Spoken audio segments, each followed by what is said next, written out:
Welcome to the night the fields of Virginia burned. August 1831.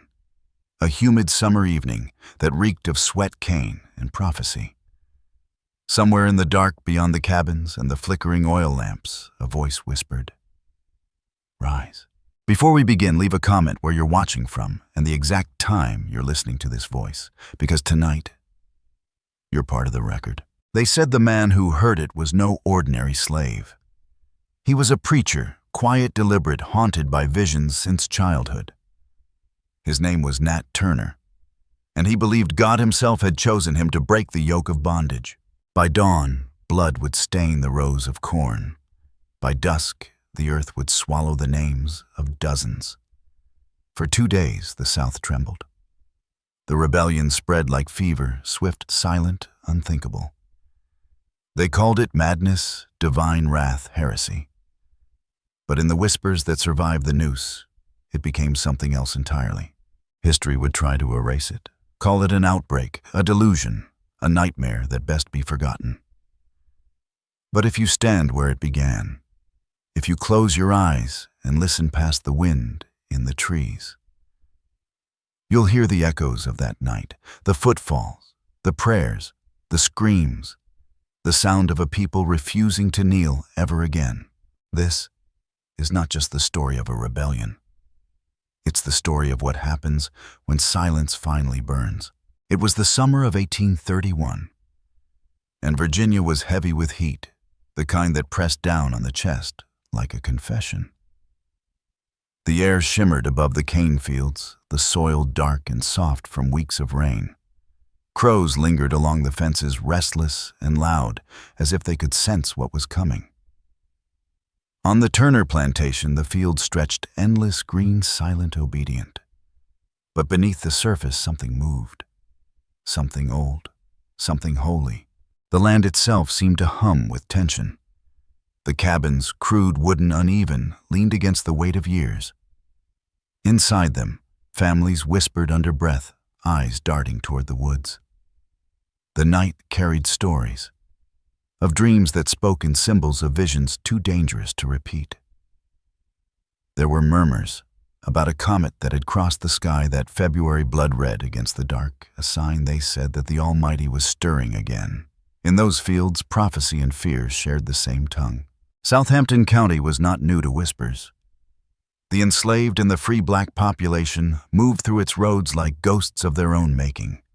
Laborers by day, storytellers by night.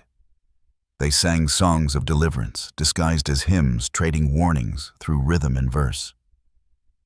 Steal away to Jesus, they sang. But those who listened closely knew it meant something else. Steal away to freedom. The overseers didn't understand the code. They heard faith. But faith was rebellion. Every verse was a message hidden in plain sight. In this corner of Virginia, the lines between religion and resistance blurred. The Bible itself had been turned against its readers, its verses twisted to justify chains. But men like Nat Turner read it differently. They read Moses, not masters. They read deliverance, not obedience. And in that reinterpretation, that defiant act of reading, was the seed of something unstoppable. The plantation owners called it blasphemy. Turner called it truth. Nat Turner was born here in this soil in 1800. They said he came into the world with marks on his head and hand signs of divine favor. His mother, Nancy, called him a child of prophecy, one who would do great things. From a young age, he spoke of visions, images of white and black spirits in battle, the sun darkening blood on the leaves. Others feared him, but they also listened. Even the masters found him strange, too thoughtful for the field, too quiet for the whip. They let him read the Bible, a decision that would haunt them. By his 20s, he was known as the prophet. His sermons were unlike any other, not the soft pleading of submission, but the thunder of judgment. He preached by moonlight, his voice trembling as if from something beyond him. "The last shall be first," he would whisper, "and the first shall be last." The congregation would nod, not daring to speak. Each word was a spark. Each night the air thickened with the sense that the world was about to turn upside down. The 1830s South was built on fear not only of revolt, but of truth. Virginia's wealth rested on human bondage, on bodies reduced to numbers, on children sold before they could speak their mother's name. By 1831, there were nearly 500,000 enslaved people in the state, one for every 2 whites. And though they lived in chains, they were not blind. News traveled faster than the masters imagined. They had heard of uprisings in the Caribbean, of Haiti's flames still burning across the ocean, of Denmark Vesey's planned revolt in Charleston 10 years before. Every rumor was a spark carried by the wind. Every whisper was a reminder freedom was possible. In these years, fear made men build laws like walls.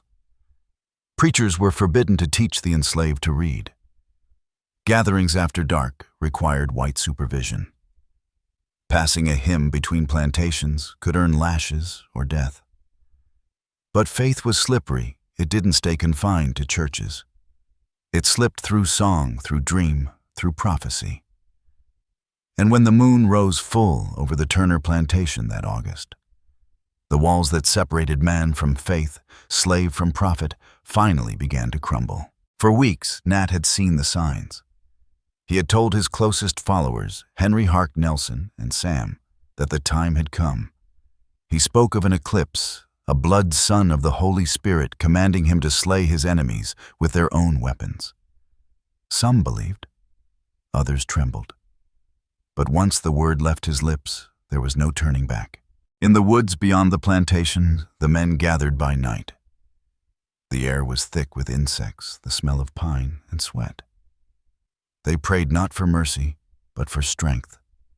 Nat's voice was low, steady. The serpent must fall. A silence followed, the kind that only comes before something unholy and sacred all at once. They knew what awaited them. They knew they might die. But they also knew that dying on one's knees was worse. And yet, beneath the certainty there was dread. Every rebellion had been crushed. Every dream had been punished. They remembered Gabriel Prosser executed in Richmond 3 decades earlier for plotting freedom.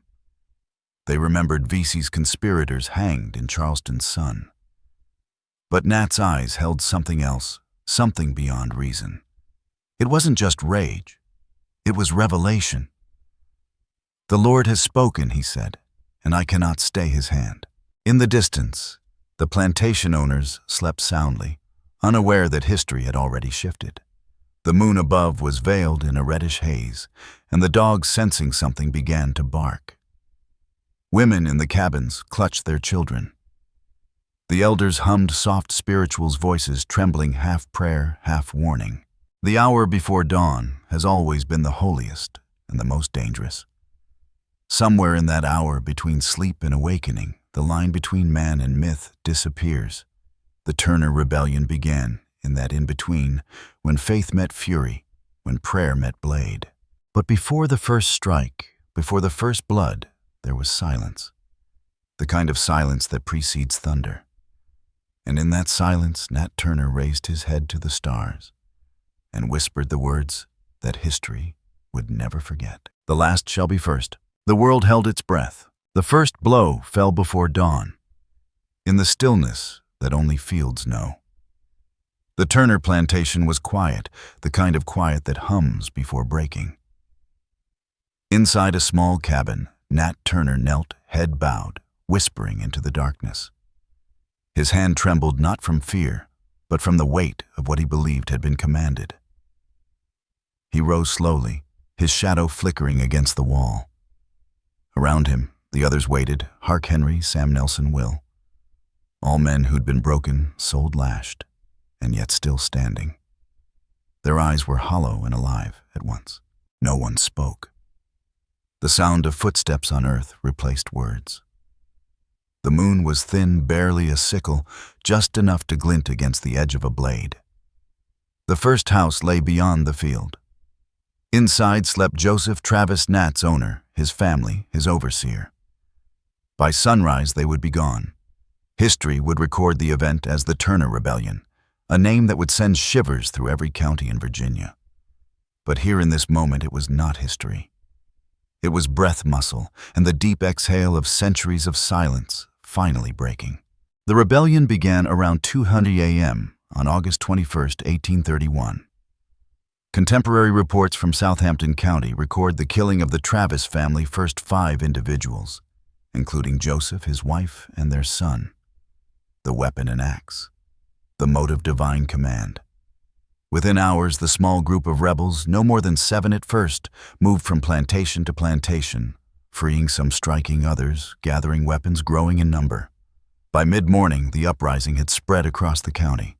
Imagine the dust rising behind their footsteps. The flicker of torches against the dark. Imagine the sound, not shouts, not war cries, but the breath of men moving through wet grass, the rhythm of feet that had known only labor, now learning the motion of rebellion. Nat Turner walked in front, bare-headed eyes fixed towards something only he could see. Behind him, the others followed, gripping tools, hoes, scythes, muskets taken from the dead. Each step was a prayer, each act an answer. By sunrise, they reached the Whitehead plantation. A rooster crowed, the sound cracked through the silence like a warning. But it was too late. Inside, the family still slept. The rebels entered swiftly. Some records claim Turner swung the blade himself. Others say he stood aside, commanding, watching, trembling. In the aftermath, a child was spared, a choice that haunted him. "The Spirit told me no blood of innocence should be spilled," he later said. Over the next 48 hours, the rebellion moved eastward. It is believed that between 55 and 60 white inhabitants were killed, men, women, and children, before the uprising was suppressed. County militia and armed posses were quickly mobilized. Governor John Floyd of Virginia received word by telegraph and dispatched troops. Panic spread through neighboring counties, even across state lines. Rumors exaggerated the number of rebels to the hundreds, even thousands. But in truth, only about 70 men took part. Still, the fear was absolute. In the villages, bells rang out. Families fled to the woods. Slave patrols doubled their routes, firing at shadows. Every dark face became suspect. Every whisper became conspiracy. In the chaos, hundreds of innocent men and women were killed by mobs. No trial, no mercy. The official records would later call it extrajudicial retribution. In the fields, it was simply slaughter. In one cabin, a mother clutched her child as distant gunfire echoed. Smoke drifted over the trees. The hymns that had once carried hope now sounded like warnings. "Swing low, sweet chariot," a song that meant deliverance, but tonight it sounded like farewell. Across the fields, Nat Turner and his men pressed forward, exhaustion in their bones. They believed heaven was guiding them, but the sun was now rising, and heaven was silent. By noon, the rebellion reached the Parker plantation. There, a young boy, only 12, ran barefoot through the rows of corn to warn his family. He never reached them. The rebellion consumed everything in its path, not out of cruelty, but conviction. Nat had preached judgment. Now judgment had come. But what began as divine fire began to flicker under the weight of blood. Some of his followers hesitated, staring at what they had done. Others turned away entirely, their courage breaking like glass. Nat pressed on his face, unreadable. Surviving court records from the Southampton County trials, Commonwealth for Nat Turner et al., reveal the structure of the uprising. Testimonies from captured rebels describe Turner's visions, lights in the sky, voices in the wind, the image of Christ's wounds in the cornfield. He believed he was Moses, sent to lead his people out of bondage. The rebellion in his eyes was not murder, it was exodus. In the evenings before the uprising, the men would meet in the woods near Cabin Pond. They would pray in whispers, hands clasped, sweat mixing with the scent of pine. Nat's voice, low and trembling, would recite from Revelation. "And I looked, and behold, a white horse, and he that sat on him had a bow, and a crown was given unto him. The men would close their eyes, imagining that horse riding through Virginia's fields. To them, prophecy wasn't a story, it was geography. But as the day wore on, the world turned against them. The rebellion that began as a whisper of justice became the scream of retaliation. The militias struck fast men on horseback rifles, gleaming dogs snarling. The rebels scattered into the woods. The sound of hooves thundered through the pines. Turner hid among the trees, moving only by night, guided by stars that seemed dimmer than before. Nat Turner evaded capture for nearly 6 weeks. Reports from October 1831 describe intense manhunts across Southampton County. Rewards were posted, $1 to $200 for his capture. The landscape itself became a weapon. Fields were burned, swamps drained, and every cabin searched. He was finally found in a hollow between the roots of a pine tree, weak from hunger. He did not resist. When questioned, he remained calm. Thomas R. Gray, the local attorney who recorded the confessions of Nat Turner, wrote, "He exhibited no emotion. Spoke with the composure of a man convinced of divine purpose. Those confessions, part testimony, part sermon, would become one of the most haunting documents of the 19th century. Some believed Gray twisted his words. Others swore the voice on the page was unmistakably Nat's. Either way, the text carried the sound of a man who had seen the face of both God and death and found them to be the same. In the jailhouse cell, Turner sat by candlelight, chains heavy on his wrists. The smell of rust and sweat filled the room. Outside, crowds gathered, jeering, demanding his execution. He lifted his head and whispered to the guard, "Was not Christ crucified?" The man didn't answer. He couldn't. For a moment, even hatred faltered. On November 11th, 1831, Nat Turner was hanged in Jerusalem, Virginia. His body was flayed, beheaded, dismembered, the parts distributed as trophies among local men. His skull would be passed down through generations, resurfacing more than a century later in private collections. But the spirit, the legend, would not stay buried. After the hanging, an old woman in the quarters lit a candle and sang softly, "Go down, Moses." Her voice cracked, but she kept singing. The flame wavered, the wax ran, and the sound carried through the trees. In her song was the story of every man who had dared to stand. The night smelled of iron and ash. Somewhere beyond, a wind stirred faint, mournful, as if the land itself was exhaling the truth. In the weeks that followed, Virginia changed its laws. The Assembly forbade all gatherings of enslaved people without white supervision. Preaching was outlawed. Reading was punished. The word freedom itself became suspect. But words once spoken have a way of surviving. They hide in song, in dream, in rumor. And in the generations that followed the story of that August night, the one they tried to erase was told again and again, whispered like scripture, carried like prayer. The newspapers called it a tragedy. The planters called it terror. But for those who listened differently, it was deliverance. For in the moment the first blade rose, the enslaved ceased to be property. They became something else, witnesses to their own becoming. And somewhere between faith and flame, Nat Turner became more than a man. He became the echo of defiance itself, the whisper that refused to die, the voice that still moves through the trees of Virginia when the wind turns low. When the rebellion was crushed, Virginia did not rest. The air itself seemed to tremble heavy with the scent of smoke and fear. The soil still bore dark stains, and for weeks afterward, the night refused to be silent. Every rustle in the field was mistaken for a whisper, every shadow for a ghost returning to finish what had begun. The rebellion was over, but something larger had been awakened. Militia patrols rode through the back roads long after the last shots were fired.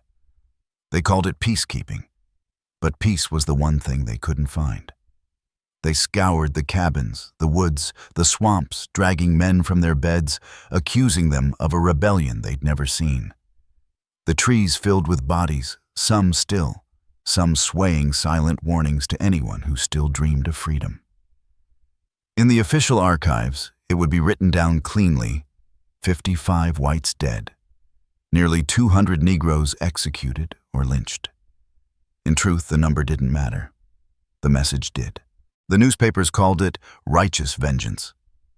One column in the Richmond Enquirer called Turner a fanatic demon and urged planters to guard their homes against the contagion of rebellion. Across the South, fear hardened into law. Legislators in Richmond gathered under gaslight and swore that words, not weapons, were the real threat. They passed statutes forbidding black preachers from leading prayer without a white overseer. They outlawed teaching any enslaved person to read. Even hymn books were confiscated, their pages burned as if ink itself were treason. But the people still gathered. In cabins hidden deep in the woods, they whispered scripture from memory. They sang in minor keys, voices barely rising above the crickets. A mother would hum a verse while rocking her child, "Go down, Moses," her eyes fixed on the door. They had learned that words could kill. But they had also learned that silence could speak. Rumors spread faster than any militia could ride. In North Carolina, they said Turner's men had marched all the way to the coast. In Georgia, they said he had escaped leading an army of ghosts through the forests. In South Carolina, patrols fired at shadows that weren't there. The rebellion had lasted 2 days, but its echo traveled for months. Then came the laws, the walls built from fear. Virginia's assembly declared that to instruct slaves in reading or writing is to corrupt the mind. 20 lashes for any free black man caught teaching another. Preaching without a white audience became a capital crime. The Bible itself had been turned upside down. The same book that promised deliverance was now treated as a blueprint for revolt. And yet, it was too late. The words were already loose in the world. They traveled by mouth, by rhythm, by melody. "Steal away to Jesus," they sang. But everyone who understood the code knew what it meant. Steal away to freedom. Somewhere near Nottoway River, a preacher named Jacob tried to reopen his gathering after the rebellion. His voice shook, but he read aloud anyway. "The Lord is still with us." Lightning struck the trees outside as if to answer. The children flinched. The elders wept. And when Jacob closed the book, he didn't hide it. He buried it under the floor. The name Nat Turner spread like wildfire and contagion both. Some cursed it, others carried it like a prayer. In plantation quarters, old women told the story by lamplight of a man who spoke with angels, who called down thunder and fire.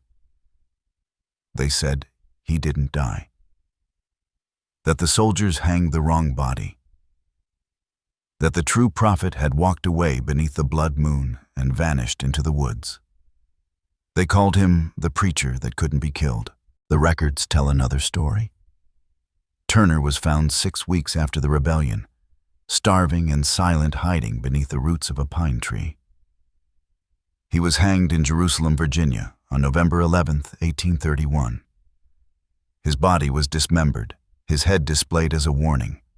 His skull passed through the hands of collectors for over a century, a relic of fear disguised as history. But what they could not kill was the idea. In towns hundreds of miles away, patrols tightened their routes. Church bells rang not for worship, but for alarm. Free black citizens were rounded up, questioned, whipped, deported. In Richmond, a bill for gradual emancipation was proposed and struck down after fierce debate. The legislators said that Turner's rebellion proved that freedom would destroy the state. In their fear, they built higher walls, but the cracks had already begun to spread. Beyond the halls of government and the quiet places, the story changed shape again. The enslaved began to fold it into song. "Nobody knows the trouble I've seen. Wade in the water." They sang not just to mourn, but to remember. Every verse became a code, Every note carried a message that someone once stood, and so could they. In the port cities, Charleston, Savannah, New Orleans, whispers moved among the dock workers and the washerwomen. Turner fought, they'd say. Turner rose. Turner still walks. A melody followed the Mississippi north, hummed by laborers on steamboats, carried by the rhythm of oars and the hum of engines. It was rebellion disguised as faith, and it could not be contained. Writers and politicians took sides. William Lloyd Garrison printed his warning in The Liberator, reminding readers that oppression ever begets resistance. Others men, like Thomas R. Dew of William and Mary, published long essays defending slavery as a divine necessity. Dew wrote that the Turner affair proved that black men could not govern themselves, that the very idea of emancipation was madness. His words would become gospel for the defenders of the South, a scripture of chains. But among those in bondage, another gospel took root. They said that on certain nights, when thunder rolled across Southampton, the prophet's spirit rode with the storm. When lightning split the sky, children were told, "That's Nat riding again." The years passed, as the fear did not fade. The rebellion became both myth and warning. In Virginia, the mere mention of Turner's name could draw a whip. In Alabama, they passed laws against incendiary speech. In Louisiana, drummers in black parades were arrested, the rhythm itself accused of rebellion. Even laughter was suspect if it lasted too long. And still, the songs continued. Slow hymns hummed while working the fields, mournful but steady, each note a heartbeat. There was one in particular, Deep River, that spread from plantation to plantation. It sounded like longing, but it was prophecy. Those who sang it believed the river they crossed in the song was real, that one day they would reach the far shore. A boy named Samuel, born the year Turner died, would later remember his father hiding a Bible beneath the cabin floorboards. "Don't let them see it," he'd whisper. "They'll think you're plotting." To Samuel, that hidden book was a secret fire, dangerous, forbidden alive. When war finally came 3 decades later, Samuel joined the Union Army. On the march through Virginia, he carried that same Bible in his pack. In his diary, he wrote, "We are finishing what he started." By then, the South had convinced itself that Turner's ghost still haunted it. Planters dreamed of fire. Preachers thundered about divine punishment. And in the slave quarters, the old stories only deepened. They said Nat Turner walked with Moses now. They said when the Lord sent a whirlwind, you could hear his voice inside it, not a scream, not a prayer, but a command. When the Civil War came, black soldiers marching through the same soil sang those same spirituals. Some whispered, "This one's for Nat before battle." They didn't shout it. They didn't need to. The rebellion had simply changed its uniform. After the war, when the freedmen began to build churches on the sites of the old plantations, they gave them names like Deliverance Mount Sinai, New Exodus. And under those church floors, the bones of the rebellion still slept. Some said the roots of the pines grew thicker where blood had once fallen. Some said the grass there never stayed green for long. By the time historians came searching a century later, little remained. The cabins were gone. The fields had been plowed into farmland again. But the people remembered not the details, but the feeling. They said the air around Cabin Pond was different, heavier, quieter, as if it held its breath. 2 centuries later, when the wind moves through those trees, it still sounds like the murmur of 1,000 voices speaking low. The rebellion ended in blood. The man who led it died. The laws grew harsher, the chains tighter. But the silence that followed, that heavy, trembling silence, was only the pause between verses. And even now, when August storms roll across Virginia, the sky darkens in the same way it did that summer of 1831. The thunder echoes through the fields, and the earth seems to remember. The story never truly ended. The land still hums his name. The man who refused to kneel still hasn't. There are places in Virginia where the air never forgets. The woods that once swallowed the rebels are still there, dark, dense, and damp. The pines whisper at night, and the ground softens after rain, as if it remembers the weight of men running, hiding, praying. 2 centuries have passed, but the silence in those woods is not empty. It hums. It listens. In the generations that followed, those who lived through the rebellion carried it not as history, but as a wound that never closed. Mothers told their children not to speak of it, not to utter his name after dark. Some things they'd whisper still walk. Others spoke it proudly, as proof that God had once walked among them in flesh and fury. Each family remembered differently, but every memory led back to that same burning field. In the Freedmen's Bureau records from 1866, a woman named Charity Turner, born into slavery on the very land where the rebellion began, gave her testimony. Her handwriting was uneven, the ink fading at the edges. "I was a child," she wrote, "but I remember my mama holding me so tight I could not breathe. She said, 'Don't make a sound.' We could hear men shouting, the dogs barking, and the fire crackling. I thought the sky was falling." Later in the interview, she added, "After it was over, we didn't talk about it no more." But every August, she would sit by the window and hum. Always the same song. That song, Deep River, would outlive them both. It would travel north with the migrants of the Great Exodus, echo through churches in Chicago and Detroit, drift into the hymns of Harlem. Nobody wrote it down. It didn't need to be written. It lived in the breath, between generations passed like a candle in the dark. They called it the silent song. You could hum it, but never sing it aloud. Some said it was a prayer, others said it was a warning.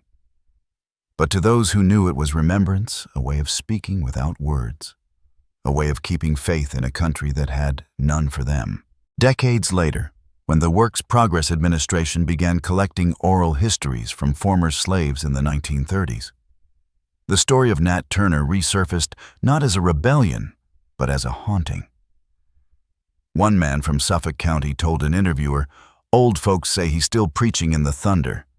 You can hear him if you stand near Cabin Pond when the storm comes." Another woman, nearly 90, said, "My grandma said she seen him once. Said he come walking up the road, no head, carrying a Bible." The WPA interviewer wrote the line in parentheses. She smiled, but did not laugh. It was the kind of smile that hides something sacred, the way people smile when the truth is too heavy to carry outright. The rebellion had become legend, but the emotion it left behind, the raw, electric ache of it, still pulsed in the stories of those who came after.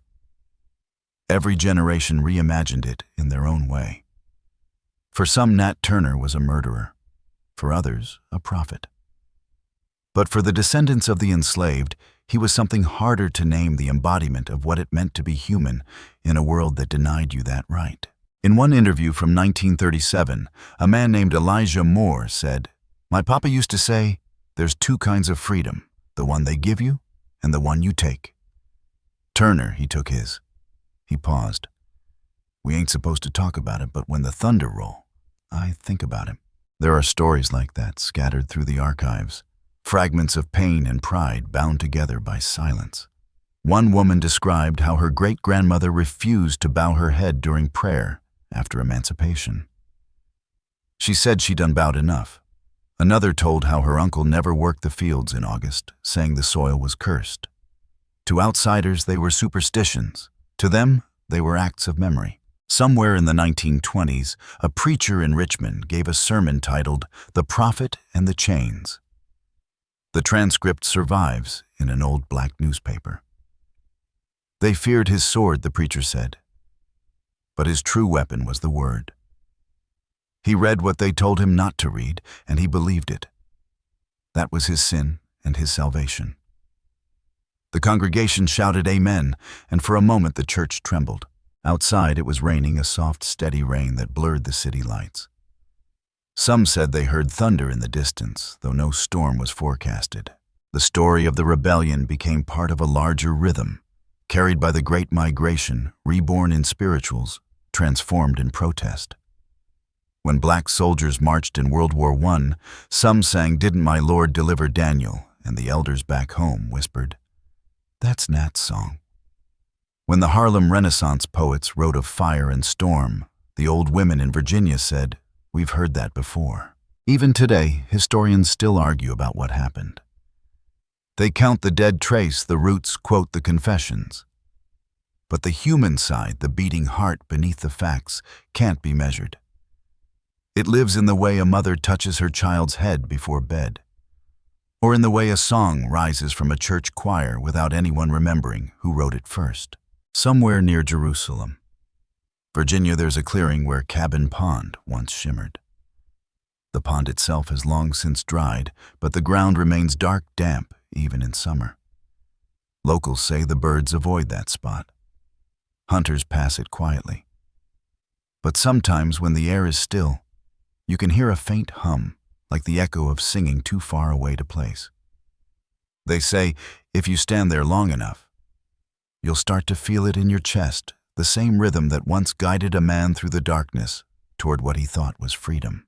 There's a line in the Confessions of Nat Turner that rarely gets quoted. After describing his visions and his calling, he said, "I was not afraid, for I had seen the Spirit, and I knew he would not forsake me." Historians treat it as rhetoric, maybe delusion. But for those who grew up under the shadow of that history, it's a kind of inheritance. The courage to believe that even in the deepest silence, someone is listening. A school teacher in 1954 wrote a private letter to the Pittsburgh Courier after visiting Southampton. "The air felt thick," she said. "Everywhere I looked, there were ghosts, not the kind that frighten you, but the kind that watch." She described standing in the field where the rebellion began, listening to the wind move through the stalks. "I thought I could hear breathing. Maybe she did. Maybe it was only the wind." But the memory of that night, the night when the enslaved refused to kneel still, moves through the landscape like air trapped under skin. You can feel it if you stand still long enough. You can feel it if you know how to listen. Generations later, when civil rights marchers sang, "We shall overcome," the elders heard something familiar. They heard the same defiance, the same tremor of hope in the face of fear. They didn't need to say his name. They already knew who was walking with them. Because the story of Nat Turner was never just about one man. It was about the pulse that beats beneath every injustice waiting to rise. It was about what happens when a prayer becomes a weapon, when faith refuses to bow. There's a cemetery on the outskirts of Southampton. The headstones are weathered, the names half erased. Grass grows over the mounds, and no marker tells who lies where. But if you walk there at dusk, when the sky bleeds into gray and the air tastes like rain, you'll see small offerings, candles, coins, ribbons tied to branches. No one claims them. No one explains. But everyone who lives nearby knows what they mean. They're not tributes to death. They're reminders that somewhere in this same soil a man once dared to speak to God and act on what he heard. That somewhere in this silence the question still hangs. Was he wrong? Or were we? The wind answers softly. It moves through the pines, stirring the leaves, bending the tall grass. And for a fleeting second, it sounds like breathing. The rebellion is long past. The fear, too. But the faith that refused to kneel, still stands. The record ends, but the silence after it speaks louder than ink ever could. For years after the rebellion, the documents told one story. Numbers, dates, verdicts. But in the spaces between the lines, another voice kept whispering.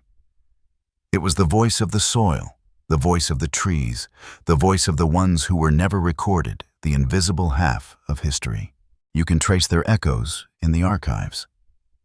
Faded signatures, scrawled initials on brittle paper. A note in the margin, "Woman unknown executed without trial." A letter from a militia captain apologizing for the unnecessary hangings. A church record listing a family gone missing, presumed fled. Every mark a pulse, every word a ghost. But what the records cannot hold is the sound, the tremor of the human voice, when faith collides with despair.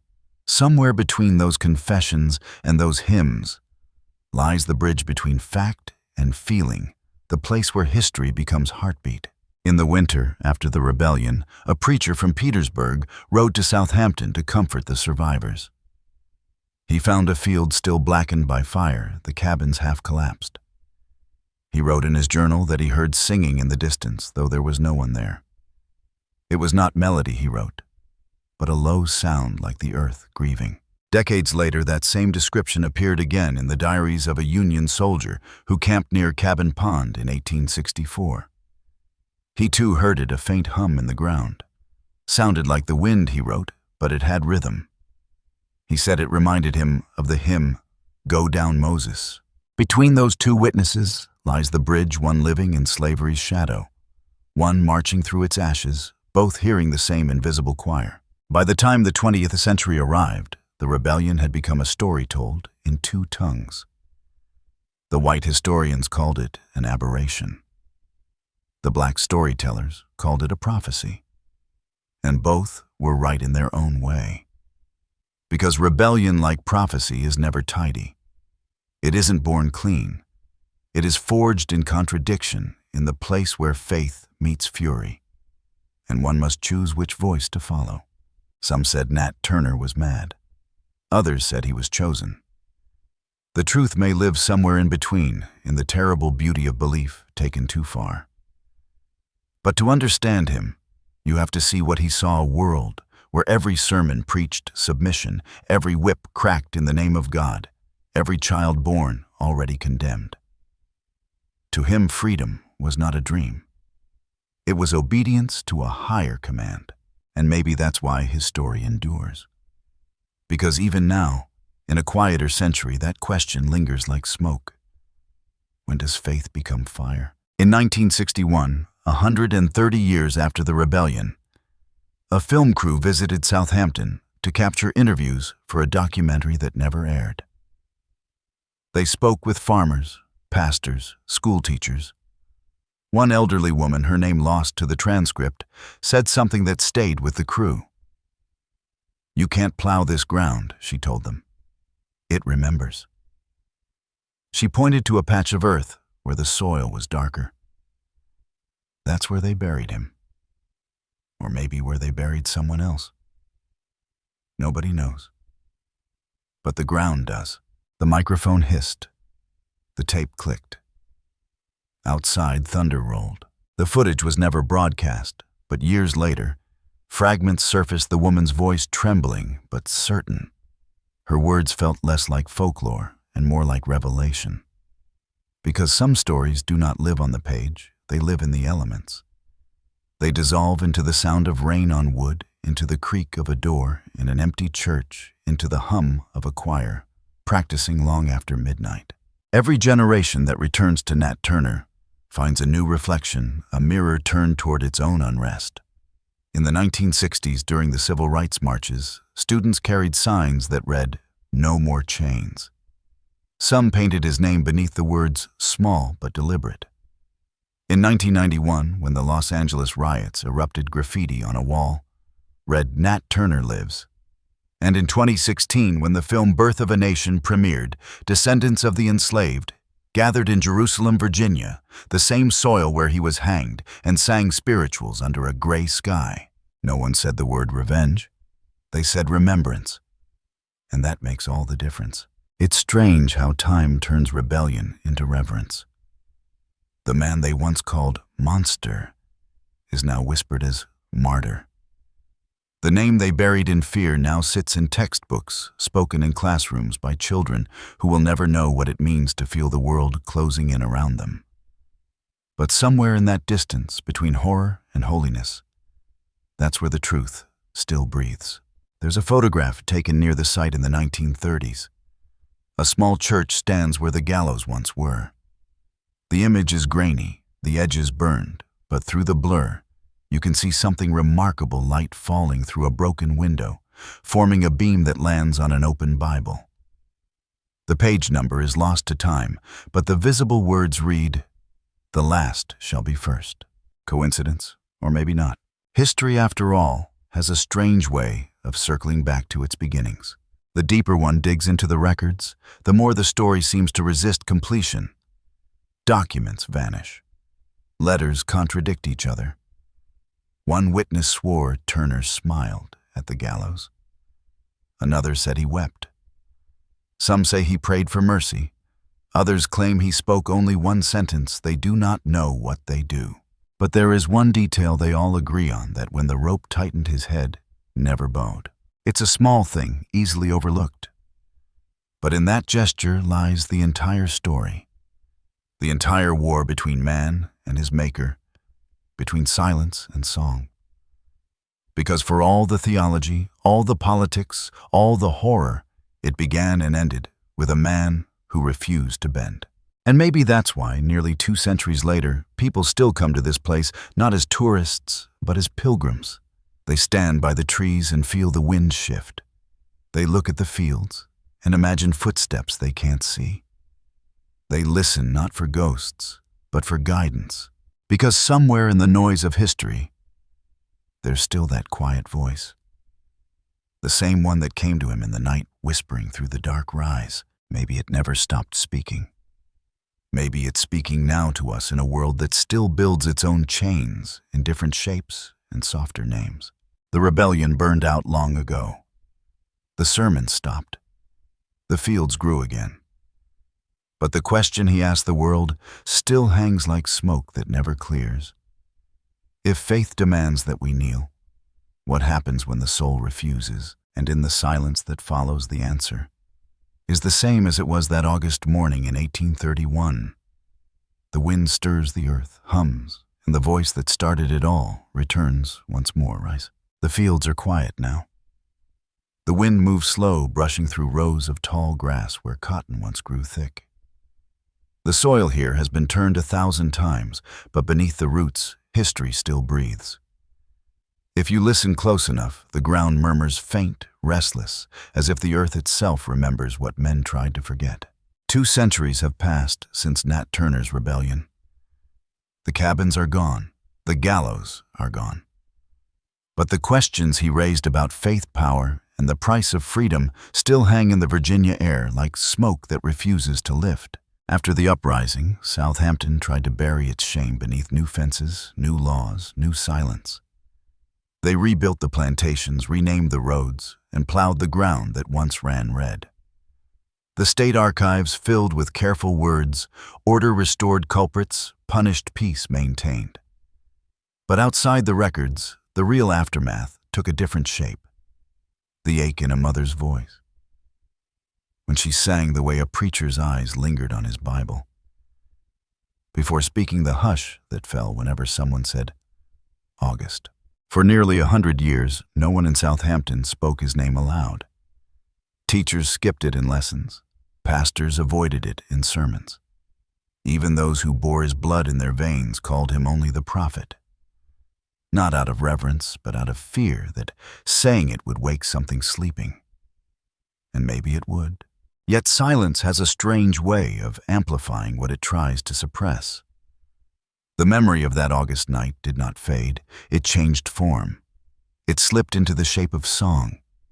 It found its voice in the trembling notes of the spirituals, in the stomp of feet at revivals, in the cadence of every sermon that promised deliverance.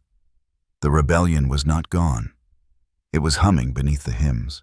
By the dawn of the 20th century, the descendants of the enslaved had scattered north to Philadelphia, west to Chicago, across oceans of rail and river. But wherever they went, the story followed retold in fragments, my grandmother said. She's seen him. He was a preacher, not a killer. He heard the Lord. Each telling bent the truth, reshaped it, reimagined it, and yet somehow kept the fire alive. In the 1930s, the WPA interviewers came south, notebooks in hand, asking questions few dared to answer. Do you remember Nat Turner, they'd ask?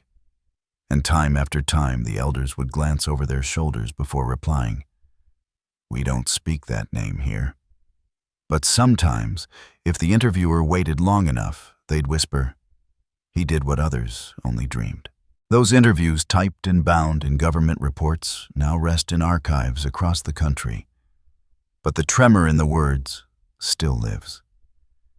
It's the tremor of memory surviving punishment, the vibration of a story too human to die. In 1967, a young scholar stood on this same ground, holding a microphone against the wind. He was collecting ambient sound for a radio documentary. The tape still exists, and if you play it, you'll hear nothing for nearly a minute. Then faintly, a gust, a hum, the distant call of a crow, and something else. Something almost like breath. He labeled it Field Recording Number 8 Cabin Pond. No narration, no music, just silence that wasn't silent at all. That recording, like the rebellion itself, became an echo, quiet, constant, unbroken. The true aftermath of 1831 was not just in laws or deaths. It was in the creation of a memory that America could not digest. A nation built on freedom was forced to confront its own hypocrisy, and it recoiled. It needed the myth of Turner as monster to feel safe again. But time keeps eroding lies. By the 1960s, his story was reborn in literature, in music, in the language of protest. "We shall overcome," they sang. And beneath that chorus was another voice, older, fiercer, whispering, "Still rise." Today, historians still argue over the numbers. The scholars debate whether he was prophet or madman. But the people who live here, the descendants of those who died and those who survived, understand something deeper, that history is not a ledger. It's a pulse. And this place still beats with it. In a small church outside Cortland, the town once called Jerusalem, the congregation gathers every August. They don't advertise it. There are no flyers, no programs, just voices. They sing the old songs, the ones carried across centuries, their harmonies weaving through the pine trees. When the last note fades, no one claps. They simply stand in silence. One by one, they step outside and face the night. Someone always lights a candle and leaves it on the steps. Someone always whispers, "We remember." And that, more than any monument, is remembrance. The state of Virginia never built a memorial for Nat Turner. There are no plaques on the courthouse walls, no statues along the road. The rebellion remains a scar beneath the nation's skin, too deep to display, too honest to erase. But maybe that's fitting. Because some stories are not meant to be polished into marble. Some belong to the wind and the dirt, to the places where truth and pain live side by side. Each generation finds its own way to face the silence. Some write books, some march, some sing. But all of them, knowingly or not, are still answering that same voice that spoke in the dark 200 years ago. The voice that said, "Rise." If you walk the old roads now, the forest leans close. The pines have grown taller, their roots tangled with the ghosts beneath. When rain falls, it seeps through layers of time, washing over bones, feeding the trees, carrying memory upward through the roots. And when lightning strikes, the sky glows red for just a moment, as if echoing the comet that blazed across Virginia months before the rebellion. The land remembers the pattern even when men do not. And somewhere in that pattern, somewhere in the hum of wind and the creak of branches, lies the final paradox of Nat Turner's story. That a man who died condemned gave life to a belief that never died. You can call it rebellion. You can call it prophecy. You can call it madness or faith. But whatever name you give it, it remains defiant, unresolved, unburied. The camera drifts over the trees, the frame wide and silent. The light fades to gray. Somewhere, faintly, a woman hums a song. Slow, ancient, nameless. The sound fills the air until it becomes the only thing left. And then, as the screen darkens, a voice low, steady breaks the silence one last time. The last shall be first. Fade to black. You've just heard a record from a history that never truly ended. Subscribe to keep their voices alive.